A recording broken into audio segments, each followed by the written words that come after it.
Hey guys, we are here with our X1 winner, Legends Michael Kerrick, our White King here. Black King.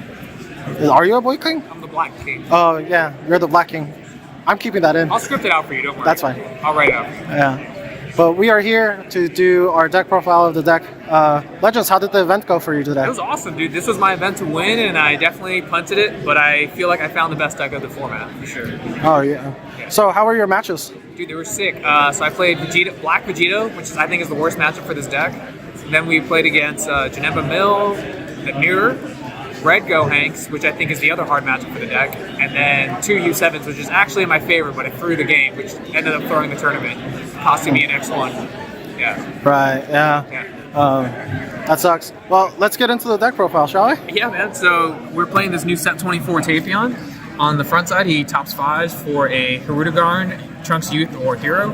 In a perfect world, you want to find your Hirudegarn to awaken. After that, if you can't find those, you're kind of really looking for your 1-drops or whatever tool you need for the exact matchup, right? And then he awakens when you either have a Hirudegarn on the field or you're at 4 less life. He's a 1/1 awakener on the backside.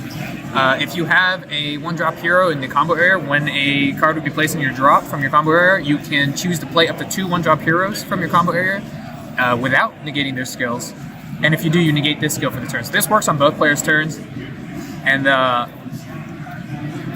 the end of the turn, at the end of each turn, if you have any 1-drop heroes in rest mode, his second auto kills them. So you kind of have to use them or let go of them. His activate battle allows you to combo a 1-drop hero from the drop. So he's just like a blue advantage engine. So going into the 1-drops first, we play 10 copies of the 1-drops. This is the number. It's a 51 card deck. I think I'm going to trim it down to 50 for future events. But we play 8 of the draw ones, because this is just amazing. It kind of feels like Icarus back when you were just drawing cards for free on both players' turns. So each turn you're just drawing 1 or 2 cards. And then this is a secondary choice. This helps you find your Awakening piece or Hirudegarn. Because it looks top 4 or it looks the top 5 for a 4-drop or less Hirudegarn or Trunks Youth. I mean, you probably never do this. Once you awaken, you kind of want to charge these or use them as backup only. These are the ones you want to be cycling for the rest of the game. This is the old one. We play this one because in case you have literally nothing to do with your energy, you can just pay the 1 to sacrifice it, look at top 7 for a 1-drop hero, and then maybe play and get some kind of advantage. Going into our Awakening engine, we play 4 copies of Legs, 3 copies of Big Hirudegarn, and 2 copies of the new 6-drop Hirudegarn. So going through them real quick, we're only playing Legs, although moving forward I'll probably play 2 Legs and 2 Arms. There was one time this tournament where I wanted to awaken on 2 and somebody sniped my Legs as I played it, so I needed to play Arms, but they are limit 1, so I will have to switch that. When you play either Legs or Arms, they draw a card on play, and then they bury a 1-drop hero appropriate to the Arms or Legs from the deck to the drop, setting you up for your activate battle. That's why I play it. And then ideally, we actually want to awaken with this 8-drop Hirudegarn, the Andrew Duvall card. It's searchable on the front side of the leader, so the leader can search all of these targets. And when you do awaken, it's a really cool line. You can swing combo 2 from your hand, play this, awaken, untap the 1, and then at the end of the combat, these get played from your combo area, you get their effects, and then Hirudegarn can kill one of them to ramp 1, and then still pressure on. Your opponent has to remove this card, otherwise you get too far ahead. That's kind of why you want to awaken with it in a perfect world. And then this is our backup awakener. It's also gives us something to play in case our opponent board clears us. So moving away from the awakeners into like our attackers, one of the best ways to beat this deck is to clear its board before it goes into its turn, and then if they start with the leader swing, you just negate the leader, and now it needs cards. Like the engine traditionally needs cards to play, needs cards on the field to play. But this allows you to bypass that. For 2 energy, you can just play this down. You can start with the leader or with a battle card swing. That way, if your opponent hits you with a floodgate, you can still. Typically, most floodgates will still let you attack with the leader.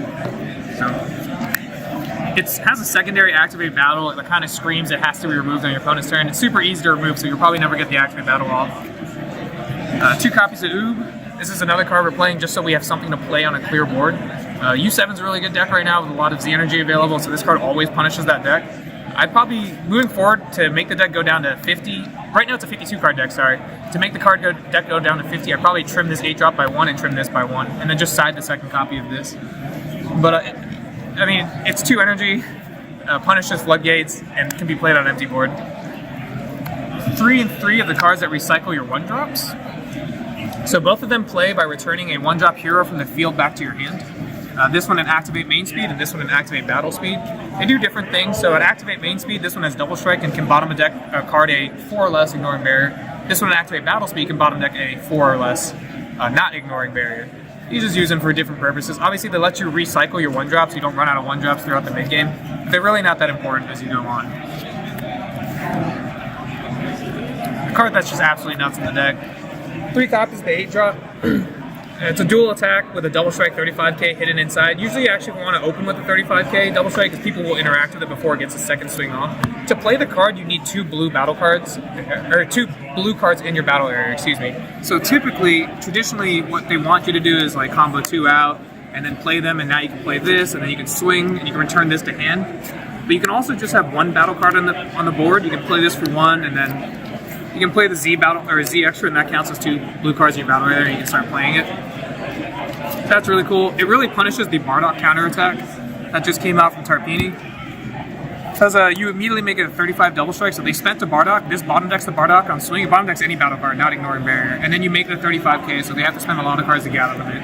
Like the pressure from this card is way too much. 3 copies of the Go Tanks, which kind of protects us from the U7 all-in. You play a couple Zenos so they can never all-in you while tapping you out. At activate battle speed, as long as you have 2 cards in your combo area, you can play this card. It on play bottom decks any 6-drop or less, and it comes with deflex, so they can't even what is it, like Death Blaster it? That's really sick. It's a cool double attack, and it has a really niche effect that I actually missed once this tournament. But if you have a Trunks Youth on the board at the end of your turn, so these are our only Trunks Youth targets. If you have a Trunks Youth on the board at the end of the turn with this card out, you actually get an extra energy back when it comes back to your turn. Or when it goes to your opponent's turn, sorry, you get an extra energy. That's really cool. That almost never comes up.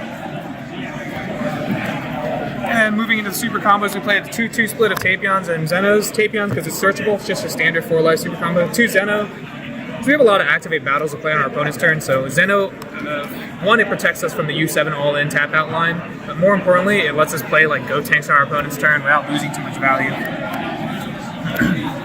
3 copies of Android 17 Defending the Friends.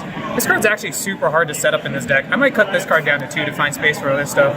You don't generate Z energy in this deck very often, and all the popular tools that we tried out aren't very effective at effective at synergizing with the deck while generating Z energy. But it's your standard blue floodgate. 2 copies of Bean to play on our opponent's turn. 4 copies of D-Magic. Standard blue stuff.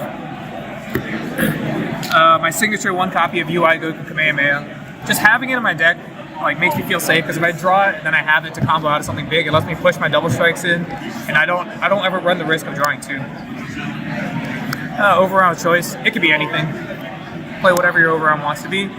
This is just a safety call for my choice. I like having this card in the deck. It protects me from stuff like all-ins on 8-drops and Gohanks. When they go for the multi-attacker of Gohanks, I can untap a bunch of energy and play this and bottom deck it. 1 copy of Boo, standard, counter. I mean, this gets sided out a lot, honestly.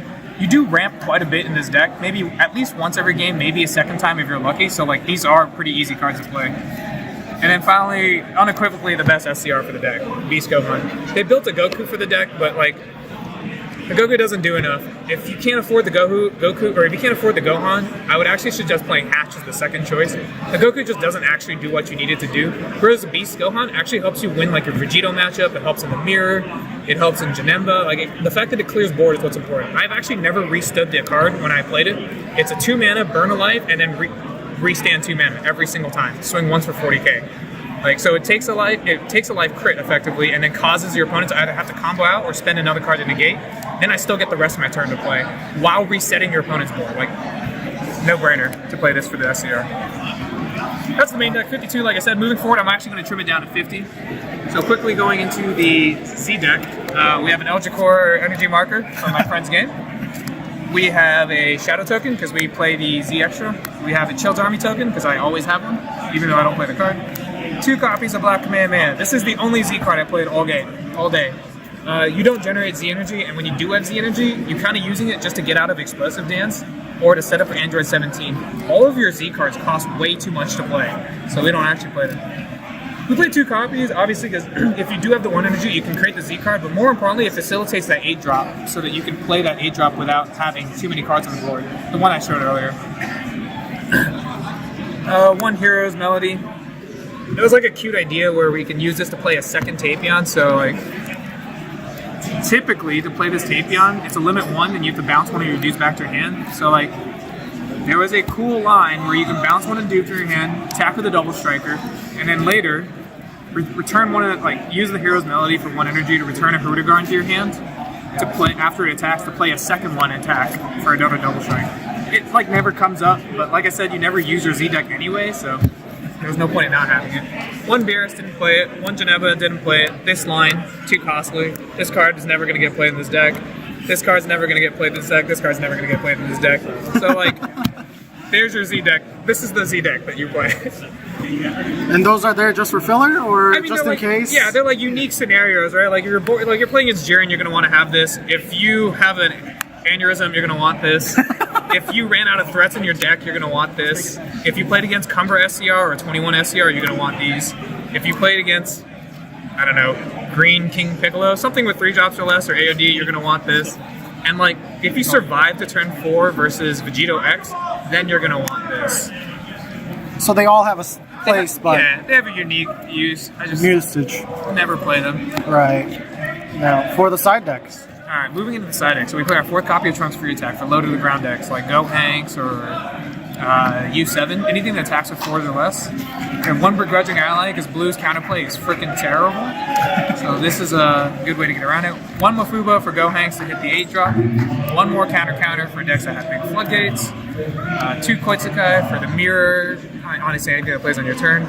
3 Smoke Dragon for Vegito X, Green Goku, and Black Vegito. 3 Deboras for any kind of green hand control deck. 1 hit for Android 21 and Mekikabra, and 2 Tapion for the Gogeta matchup. I truly think this deck is the best deck in the format. It takes a lot of sequencing to play it well, and I only lost because I messed up 1 sequence. That was it. So super fun deck to play. You draw 2 cards on your turn, 2 cards on your opponent's turn. Every turn, it feels insane. Yeah. So, sick, quick deck profile. Any shout-outs you got? Yeah, dude. Shout out to my team, new team Checkmate Fusion. I know you guys are just following, so stay tuned for more stuff from us. Shout out to all the guys I test with from Fort Wallen Beach. They're my friend. Shout out to my best friend who always supports me in everything I do. He's always cheering me on, even if he couldn't be here today. Shout out to my girlfriend. She doesn't play any card games like this, but she's still cheering me on. And shout out to you guys for always hanging out and interacting every time I come out to these events. Yeah, for sure. Well, thank you so much, Legends.